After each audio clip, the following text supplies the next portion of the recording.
man, a two-time Emmy Award winner and a big-time Kansas City Chiefs fan. Folks, this man is as Kansas City as they come. The biggest Kansas City fan I personally know. He is Eric Stonestreet of Modern Family. How are you, Eric? Very good. I am live from my parents' house in western Wyandotte County in Kansas City. And, Rich, it is a gorgeous day here in Kansas City. The leaves are falling onto the ground. That's all the news guy I got. Now, I saw you there at the game last night with your mom. And so what do you and your mom talk about with Tom Watson during the World Series? What happens there? Oh, my gosh, it was great. Like, I'd never met Tom Watson before, but his wife is wonderful, and my mom and his wife talked a lot. Tom asked me who my favorite Royals players were and, you know, where I lived. And he actually lives, he has a house on the same property apparently as Ed O'Neill does in Hawaii. And he says, well, we see him out there all the time. And I said, well, you got to say hi.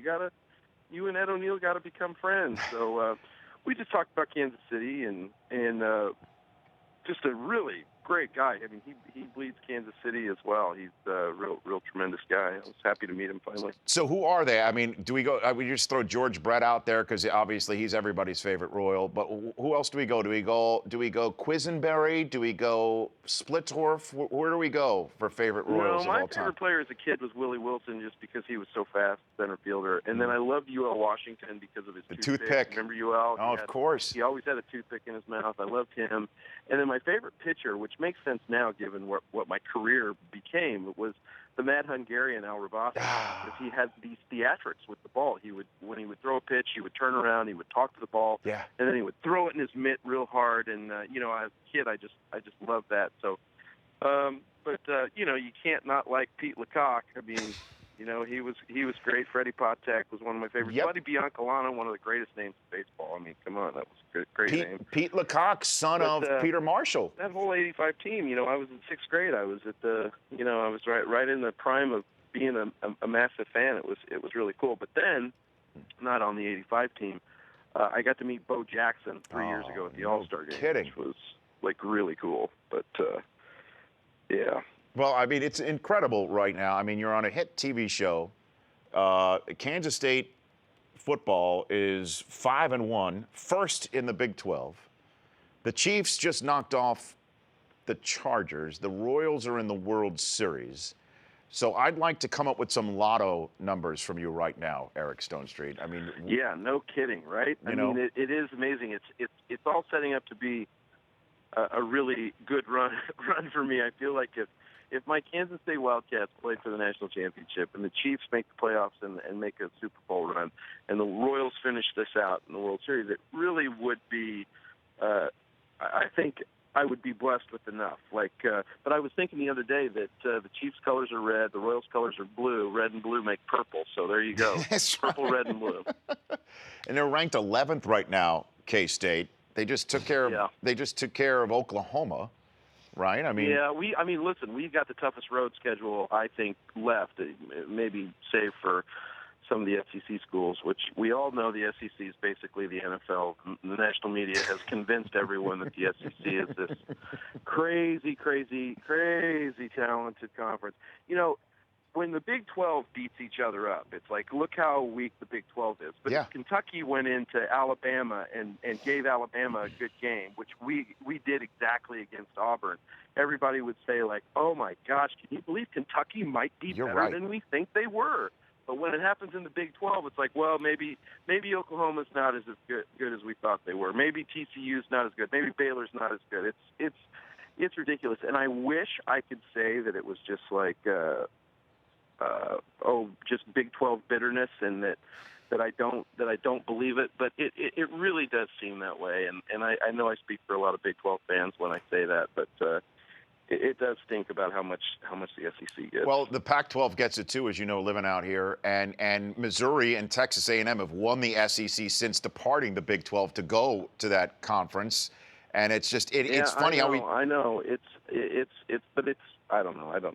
You know, I got a funny story to tell you, Rich. When I was at Auburn, K-State Auburn game, we basically won the game everywhere except on the scoreboard, which I know in the end that counts. Yes. Obviously the most. So I'm not complaining, but I was on the sidelines, and K-State had just given the ball back to Auburn, and we needed a defensive stance. Okay, we needed to stop them and to get the ball back to have a chance to win the game. Auburn drops back the pass, completes a big, long pass over the top, basically ending the game. At which point, when the pass was completed, I hear this cheer behind me. Now, I'm standing next to Bill Snyder's daughter, okay? I used to work with her at Applebee's. That's a whole other story. But I'm standing next to her, and I turn around, and it's a sports journalist who I'm not going to say who it is, but it's a national sports journalist writer cheers at the moment he catches that ball. And, Rich, you know me well. Yes. You know how intense I can get. Yes. I wish you could have seen the look I gave him and said, really? You're going to cheer for the team that just that completed the pass on the K-State sidelines next to me and next to Bill Snyder's daughter? You should have seen him sink into his little cave at that moment. Of course you cheer for him. He's like, well, no, I was just cheering because the story that I had written, I don't have to rewrite it now. I said, you wrote the story before the game was over? That's why he's cheering. Wow. Hilarious. So, can you drop a breadcrumb for me here, though, Eric? Just give me a little morsel of a breadcrumb as to who this might have been. Can you do one? I can't do it. I'll tell you. I'll tell you. All right. You're too high class a guy. You're too high class a guy to do that, certainly. So I won't do it. The Chiefs have the Rams and then the Jets. Yep. So, you got to play what you got in front of you. And you got to be feeling good about this, though, at 3-3 coming off that win. And Smith is playing. I really like the way Alex Smith plays football. He gets labeled with the game manager label. But drives me crazy that happens. I mean, he's just a good quarterback. Kansas City has needed a guy like Alex Smith for a long time. We finally have a guy. Kansas City will embrace him. He will be the city that eventually, that gives him a break, no doubt. Maybe nationally he gets that rep, but Kansas City, we love Alex Smith, and we have some injuries coming back. We get Barry back soon, but Fleming stepped in last week for, I think they sat down the cornerback Davis, or can't think of his last name right now. But Fleming stepped in and played tough. And, look, Jamal Charles he's great.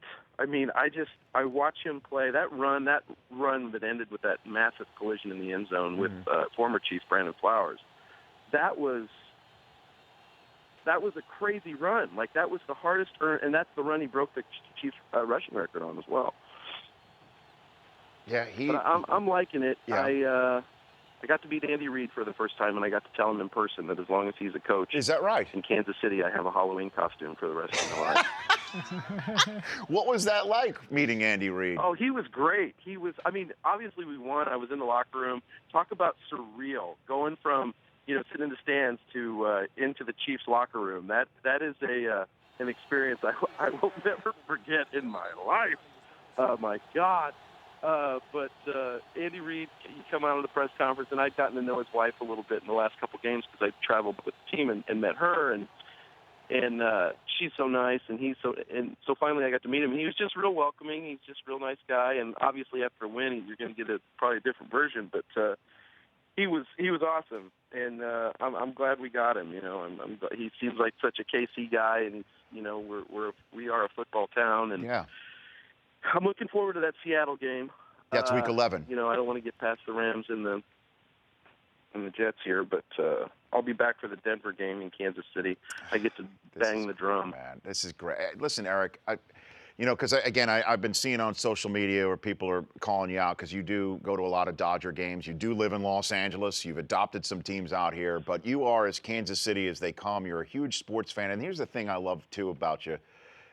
Just seeing your mom there at the World Series, I mean, your success in Modern Family and what you've been able to do to build your career to that point, working as hard as you did, and then what you're doing on Modern Family, the opportunities you're getting to live out your dream as a sports fan and bringing your mom with you too, it's pretty neat to see, Eric. It's crazy. I'll tell you, on the way home from San Diego the other day, I told my friends that I took down to the game with me, I said, 19-year-old Eric, 18-year-old Eric wouldn't believe the day I just had, going to San Diego, sitting with the owners of the Kansas City Chiefs, going to the locker room, meeting Coach Reid, seeing Don Terry post shower. Are you kidding me? this is crazy. Like I couldn't imagine that this would be for me. And with that respect to that social media stuff, it's like, here's the deal. I live in Los Angeles, and I like the sport of baseball. So my opportunity to watch baseball is to go to Dodgers games. And I've become friends with the Dodgers organization. I'm a season ticket holder. I'm an invested member of the Dodgers family. And I've said very clearly that I was rooting for a Dodgers-Royals World Series in which I would root for the Kansas City Royals. Like, it doesn't make any sense to me and white people. If you really want to see stupidity at its finest, go onto my Instagram. Anybody listening right now, and I just block all the people. It's just an immediate opportunity for me to block stupid people in my life.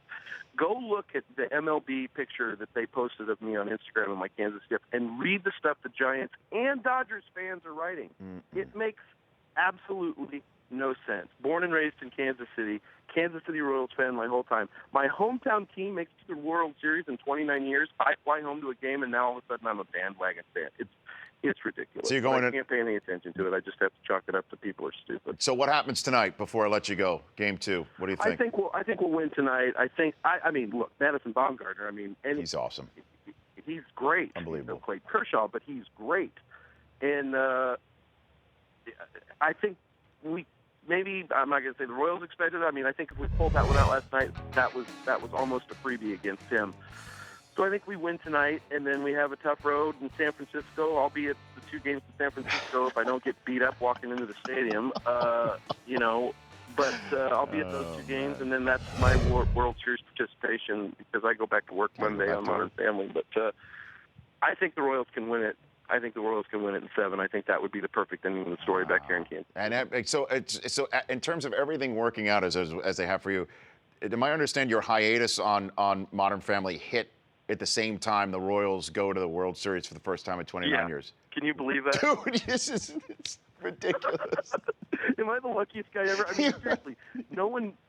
I don't deserve to have any friends or anyone like me at all because right now everything seems to be coming up Stonestreet, and I get that. But I'm just excited. I'm happy to be a part of it. I'm just thrilled. I mean, it's so cool to come back and see the energy of the city, and that's what I'm most proud of, Rich. Is like people say, "Oh, you're a bandwagon Royals fan." Well, you can call me that, whatever. But you cannot call me a bandwagon Kansas City fan because I'm so proud of the city. I'm so proud the city's getting the attention that I think it deserves. And that's the one thing when you're a celebrity or famous or whatever you want to call me, you get to do is you get to. Unfortunately, the media wants to talk to people like me in situations, and I get that opportunity to bring attention to the city I love, the city where I'm from, and I'll take that opportunity every time, and the stupid people can just continue to be stupid. Yeah, and that's why you, Rudd, and Keckner, and Sudeikis, and Riggle go back for Big Slick Casey at Big Slick Casey on Twitter, and you raise money for the Children's Hospital there in Kansas City. Children's Mercy Hospital. We raised $1 million. Spectacular. You participated in it. We thank you so much for doing that. You're anytime. So fun to have here. It's a blast. And Joe Buck came last right. year for one day, and we get all of our celebrity friends to come. We literally raised $1 million for Children's Mercy Hospital last year, and this is going to give us another opportunity to raise even more money, I think, this year with the Royals and being in the World Series. It's just going to draw more attention to the city, and it's great. It's great. Well, Eric, thanks for calling in. I know you were supposed to be here in studio, but when the Royals go to the World Series, you got to go, and that's I look forward to having you in person when you get back here, and you can do it. Thanks for giving me a hall pass, Mr. Eisen. You got it. Say hi to your mom, Eric. I will. I'm taking my sister tonight. Look for us there. I'll see you there. Okay. I'll see you on TV. You got it. That's Eric Stonestreet phoning in from his parents' place. The Rich Eisen Show, weekdays at noon Eastern, on Audience.